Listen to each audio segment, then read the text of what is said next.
كبير جدا. وبصراحة عمري في حياتي ما شفت أحجام بالشكل ده، أحجام خيالية. السباك أول ما دخل الشقة بتاعتي عشان يصلح الحنفية، وبدل ما يصلح الحنفية صلحني أنا في اليوم ده. بصراحة اتشبعت زبادي بصراحة، يعني عشان أكون صريحة معاكم. يا لهوي يا خرابي على اللي حصل وعلى جرالي. بعد ما خلص تصليح الحنفية اديته فلوس وقلت له امشي ربنا معاك وربنا يصلح حالك. ولكن قال لي انا مش ماشي من هنا. قلت له انت اتجننت في دماغك ولا ايه؟ ليه مش ماشي من هنا؟ ده لا هتمشي وغصب عنك هتمشي من هنا. قال لي لا مش ماشي. قلت له ليه مش ماشي؟ قال لي بصراحة بعد ما شفت الحلاوة والجمال والبطيخة الكبيرة دي مش ماشي الا بعد ما اخد حقي منها. قلت له ايه حق ايه يا ابو حق؟ مفيش حاجة من الكلام اللي انت بتقوله ده، ويلا اطرق امشي مش عايزاك. قال لي انت اسمعي ما اقولك، اي كلمة اي حركة اي نفس مش هيحصل لك كويس. قلت له طب بقى انت عايزني اعمل ايه؟ مش فاهمة. قال لي انا زي ما قلت لك انا مش ماشي من هنا الا بعد ما اخد حقي من البطيخة الكبيرة. وبصراحة يا جماعة بعد كده قال لي على فكرة يا بنت. قلت له نعم. قال لي انت عليكي حتة بطيخة كبيرة ملهاش حل، بصراحة حلوة قوي. قلت له قال لي تعالي في اوضه النوم جوه. قلت له انت اتجننت؟ عايزني انا اروح معاك اوضه النوم؟ لا طبعا مش ممكن. قال لي هتسمعي الكلام هتسمعي الكلام وليه هزعلك. قلت له ازاي هتزعلني يعني؟ قال لي ممكن اضربك ممكن اعمل اي حاجة بس اهم حاجة هتسمعي كلامي. قلت له لا مش هسمع كلامك ومش هعمل اي حاجة من اللي انت عايزها. وبصراحة يا جماعة اول ما شفت الاحجام الكبيرة والمسائل كانت على الاخر اتجننت. قلت له حاضر حاضر هعمل كل اللي انت تطلبه مني. بصراحة بيني وبينكم لان الاحكام الكبيرة هي اللي بتظبط وبتروع. وبصراحة انا من يومي بصراحة عايشة لوحدي محرومة. كنت نفسي اتجوز وعيش حياتي واتدلع، بس للاسف كنت محرومه قوي. فبصراحه ما صدقت لقيتها. لا بصراحه اتجننت فجاه اول ما شفت الاحجام الكبيره. ماما بتقول له انت عايز ايه بالظبط؟ قال لي بصراحه يعني انا عايز اللي انت عايزاه.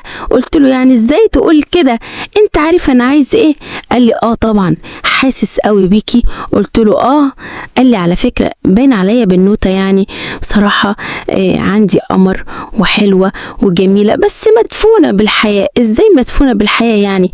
قال لي انت موجوده في شقتك بس بصراحه يعني المفروض ايه يعني تلاقي راجل يعيش معاكي تعيشوا مع بعض وانت مش متجوزه. لازم راجل يحتويكي يديكي الحاجات اللي ناقصاكي.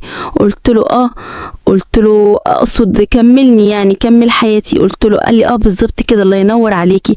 قلت له طب ايه المطلوب مني بالظبط دلوقتي؟ قال لي بصي يا ستي بكل بساطه مطلوب منك حاجه واحده بس، انك تسمعي الكلام. قلت له حاضر هسمع الكلام.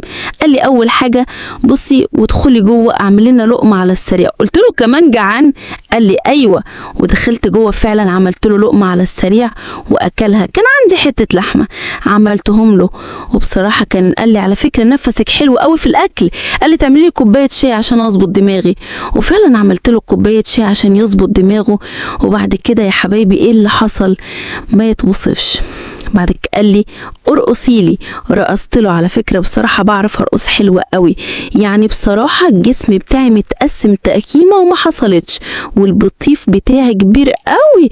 بصراحه اول ما شاف البطيف اتجن عليا. قال لي فعلا البطيف حلو قوي. قال لي انت كمان رقصك حلو قوي. المهم بعد كده يا جماعه قال لي بقول لك ايه؟ قال لي هخليكي ما تنسيش ابدا السباك اللي جاي يصلح لك يا حنفيه. قلت له نو على ايه هتعمل ايه؟ قال لي انا مش بتاع كلام انا بتاع فعل. وفي اليوم ده يا جماعه حصلت حاجه ما كنتش ابدا متوقعاها. وقعت في المحظوظ حظ وحصل اللي هو كان عايزه. بس بصراحه ما انكرش اني كنت اسعد انسانه في الدنيا كلها.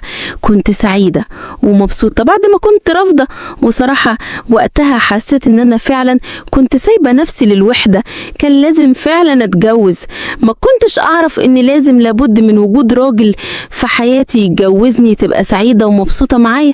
بصراحه يا جماعه اللي اكتشفته ان الوحده صعبه قوي قوي قوي. والله نصيحتي ليكم ونصيحتي لأي حد بيسمع القصة دي، اتجوز. لو مقتدر اتجوز، حتى لو ظروفك صعبة اتجوز واحدة غلبانة عيش معاك، ما تسيبش نفسك الوحدة، لأن الوحدة صعبة والله. فده مني نصيحة، الوحدة صعبة، مفيش أجمل ولا أحلى منك تكون متجوز، يكون معاك زوجة يعني تعمل لك أكل، تونس وحدتك، تخرجوا مع بعض، تهزروا مع بعض، تاكلوا مع بعض، تجيبوا أولاد أطفال يعني وبوزوا حواليكم. بجد الوحدة صعبة جدا، أنا جربتها وعشت فيها فترة كبيرة لمدة 12 سنة وحيدة بعد طلاق تصوروا. فبقول لكم يعني السباك ده فعلا ملى عليا حياتي، بعد ما كنت رافضه الموضوع من الاولك، بس بعد ما انا عشرته وبعد ما عرفته. على فكرة جاني كذا مرة الشقة بحجة انه عايز يصلح لي هنفية، عايز يصلح لي ماسورة، وكل ده يعني بعلمي انا كنت عارفه، انا كنت بقول له تعالى. بس انا شايفة طبعا الافضل والاحسن الجواز سنة الحياة، ومفيش اجمل ولا احلى منه. حتى ربنا سبحانه وتعالى بيبارك في العلاقة الحلال، انتوا فاهمين كأن ربنا سبحانه وتعالى بيطرح البركة في الحلال. والمهم وفعلا عشنا فترة كده بالوضع ده، لحد ما في يوم قلت له مش هينفع كده، لازم يحصل فيه جواز بيني وبينك. قال لي لا مش هتجوز. قلت له لا هتتجوز. قال لي لا مش هتجوز. قلت له ما ينفعش كده.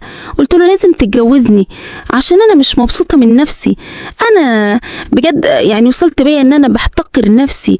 يعني خليك انسان كويس وخلي عندك ضمير واتجوزني. قال لي يعني الجواز اللي هيريحك؟ قلت له الجواز اللي هيريحني.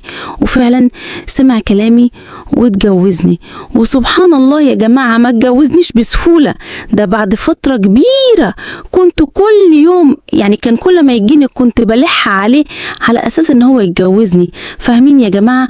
والحمد لله في النهاية اتجوزني وعشنا مع بعض، ربنا رزقنا ببنوتة زي القمر. الحمد لله أنا سعيدة ومبسوطة ان انا وصلت للمرحلة دي. سبحان الله كان في البداية رافض الجواز، بس يعني الحمد لله قدرت اقنعه، وبحبي وحنيتي ليه كنت بعمل له اكل حلو، كنت بطبطب عليه، كنت دايما بقول له كلام حلو.